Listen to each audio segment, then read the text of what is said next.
Don't worry, everyone. It's perfectly safe. Everyone around me knows that I'm recording a video and not to mess with me while I'm driving. Right? Everybody got that?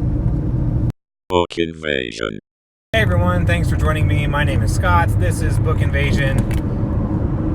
Twitter is going to choose my tag video today while I'm driving. This is exciting. Are you nervous? Are you afraid I'm going to crash? It's okay. First, let me know in the comments if you enjoy some grand old, unedited, and unprompted driving tag videos, or if you would rather see me chop this all up, edit it, stick on some fancy graphics and stuff while I'm talking about things.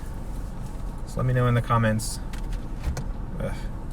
Let me know in the comments below if you enjoy this or if you think it's awful and if I think I should edit stuff. So anyway, what I have here, I have 7 different tags that I've been tagged in by people, and I don't know which one to do. So I sent out a tweet on my Twitter account for someone to pick number between 1 to 7, and I got a reply, which was from Jesus Rivera from, I think, The Lazy Reader.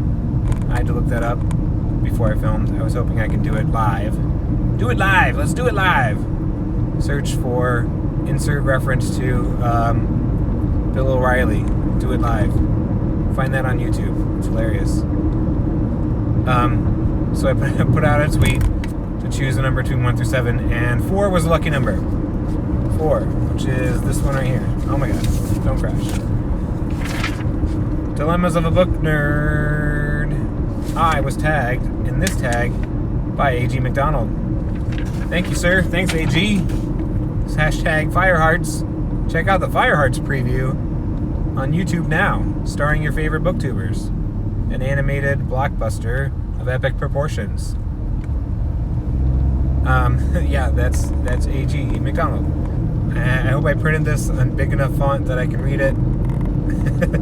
Don't have to take my eyes off the road. Dilemmas of a Book Nerd. I did not write down who created the tag. I apologize. I'll put that in the description below. I did not prepare for these questions, so this will be fun. I've watched the videos that I've been tagged in, but I have not prepared my own answers. Anyway, so prompts. Dilemma number 1. Book storage. How do you store and organize your books? I put them on a bookshelf. Most of my books in which I listen to are stored on my hard drive as audiobooks. I manage them through iTunes and through Audible, and I put them on my phone. I used to have a iPod Nano back in the day that I strictly had audiobooks on, and it was like yay big, and it was a cool little thing. It was like my own little library device, but that thing died and crapped out like last year, I think. So now I just have them on my phone that I listen to during my drive. But look, I'm taking time out of my valuable listening audiobook time to make a video for you guys and do a tag and give back, you know? That's great. Anyway, whatever. Shut up, dude. Dilemma number 2, tracking. How do you keep track of what you have read and what books you own? Well, I keep track of what I've read in Goodreads. I have a list in Goodreads broken down by year, and so when I mark things read, I also go back and add it to the shelf of the year that I read it. So that when I go into Goodreads, I can see in 2016 I read X, 2017 I read so on and so forth. And so it's been gradually increasing. Like the last 2016, I think was around 25. 2017 was 20 something. 2018 dropped because I moved. And then 2019, I'm at like, right now I'm at like 33 books so far, and we're only in July. Oh, then last year I hit 40. I don't remember. I did pretty good last year, but yeah, prior to starting book 2, my high reading per year was only like 25, and now it's 40, and this year it'll be up past 40, I assume. The books that I own are stored, again, just in my audio library on my hard drive, and the ones I have on my bookshelf. Usually I can, it's not hard to know what books you own or what you don't own. Dilemma number 3, borrow. Do you lend your books out? I do not, because they're digital, and I don't have any other friends that would want any of the books that I read. Dilemma number 4, buying. How do you buy or acquire your books? I buy them with money at a place that sells books. Or I would get them also from the library. I've gotten lots of audiobooks from the library via Libby or Hoopla, I believe. So I can do that. That is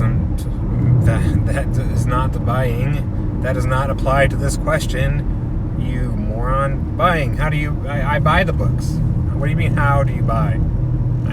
I put in a credit card and buy the books, and then they show up at my door, or I get them and put in a bag from the store. Dilemma number 5, comments. How do you respond to how do you read so much comments or similar comments? I don't get those comments. I don't put wrap-ups out. People don't know how many books I read. I just put up reviews of a single book that's not very impressive, because it's just one book, and those are spread out over whatever weeks or so. I get comments, I think, on books that people, where did you find this book? This book looks interesting. How did you come across it? And I don't know. I think it's just going through Goodreads and finding like the recommended stuff. Like if you've read this, people also have read. Click, and I scroll through like 3 times. Or on Amazon, you have people have also purchased, and you click through those, find something that looks cool. I enjoy to find the gems of things that don't have a lot of ratings, more than things that have gotten a lot of ratings, because I feel like putting out content that's unique is good. I feel like I get more satisfaction out of doing that, and putting out unique content that nobody watches, than just putting stuff out that people have already seen and that are going to watch 10 reviews of the same book. That's great. I'm going to go over in my little quiet corner and just review a nonsense book that nobody really cares about, that was put out 5 years ago. That's the comments, right? That covers that. Dilemma number 6, next book. How do you pick your next read? I don't know. I don't have a lined up TBR, but usually my process is that I'll go from sci-fi, and if it's like a really space-driven sci-fi, I'll hop to like a more of a horror or grounded sci-fi that's not out in space, because if I do a lot of those back-to-back, I'll get them confused. So I kind of have a list in my TBR of like, space battle sci-fi, and then I'll do like just a weird sci-fi that's not in space or that's on Earth or something like that. And then I'll find like some horror book, or maybe I'll have like a little bit of a fantasy twinge or something like that, so that my back-to-back reading are not constantly in the same tangent of story, I suppose, so that I can reflect on them easier and say, okay, this book was space salvagers coming across things, uncovering a government thing and whatever. But then right after that, I'll read, say there's goofy, mysterious, haunting things going on or something like that. I don't know. So I'm a mood reader, but I also want to have variation on the progressions of my read. I've been reading a little bit more horror here and there. I've gotten a few fantasy books. that I've read that I like, and that breaks up the sci-fi here and there. So that's how I pick my next read. Dilemma number 7, travel. How do you pick what books you bring on vacation with you?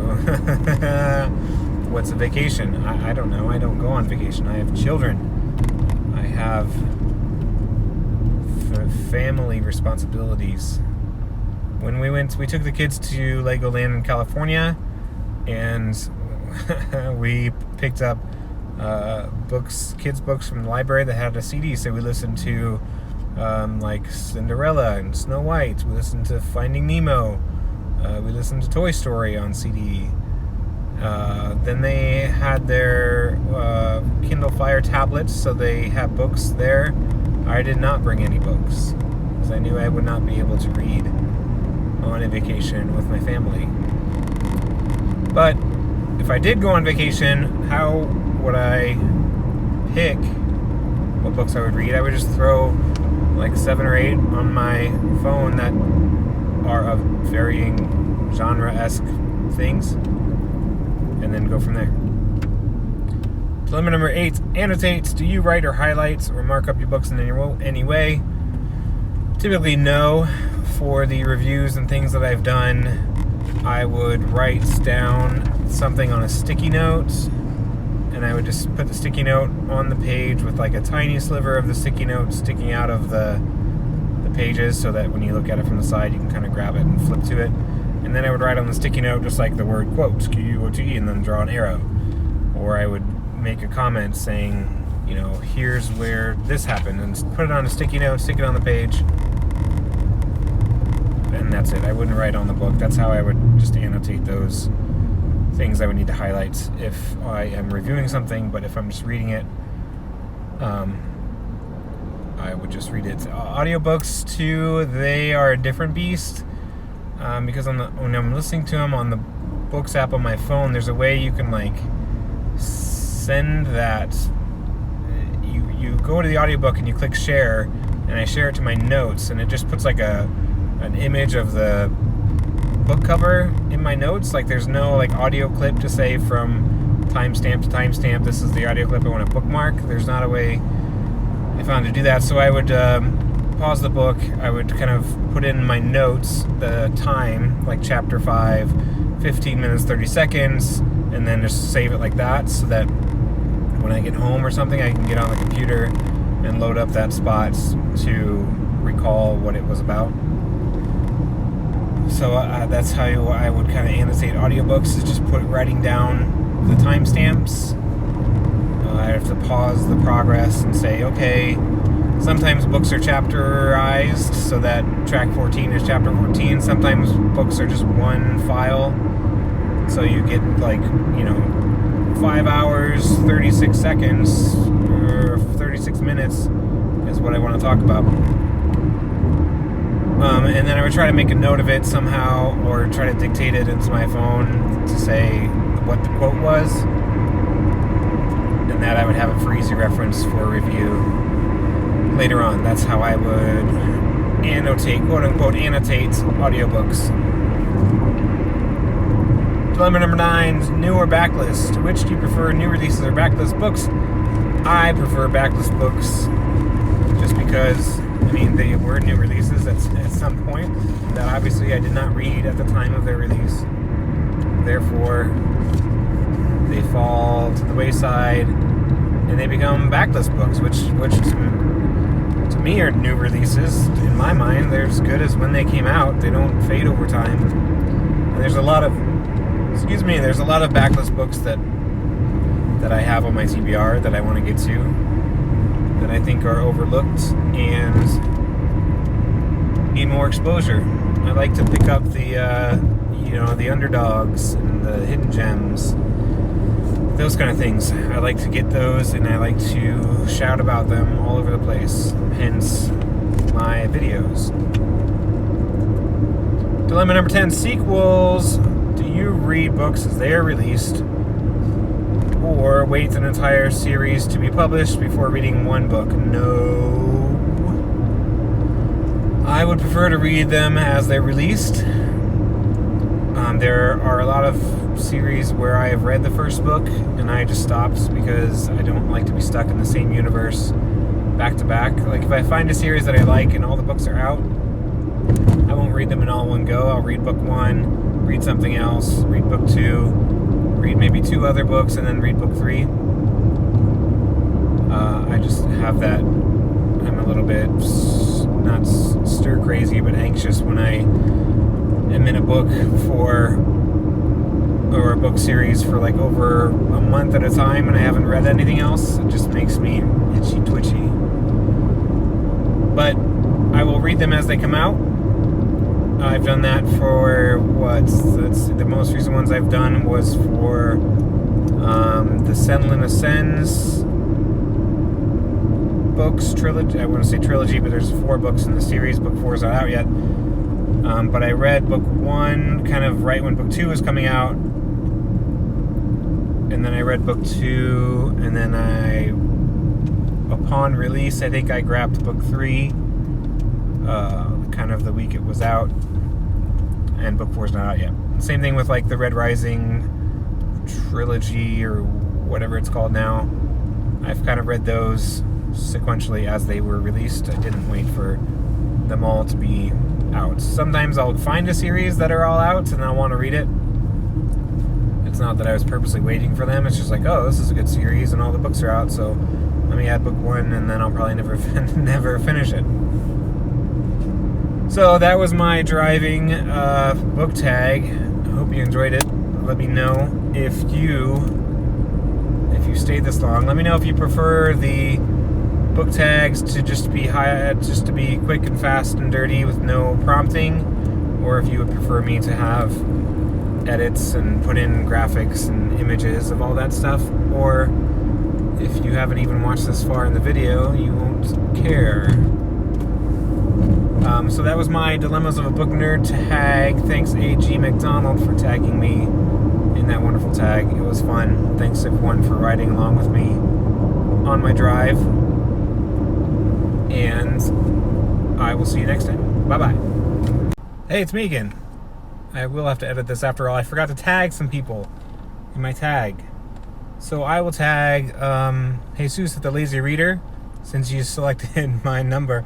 I don't know if you still have your channel active anymore. Sorry, I'm a bad booktube buddy. But I'll tag you in that. Let me tag Emma from a couple books and Stacy from Stacy's Stories. I'll tag Dominic at Reading Fandom. Maybe he's already done this. And I will tag Beth at Read Remark. Does she do tags? She might be too good for tags. She's pretty cool. Beth has some pretty awesome videos. Check her out at Read Remark. The way she puts her videos together is awesome. And I will tag everyone that I had just said to do the Dilemmas of a Book Nerd. We are all book nerds. Let's all be happy book nerds together. And happy reading. Thanks for watching. Like and subscribe down below. See ya. Bye-bye.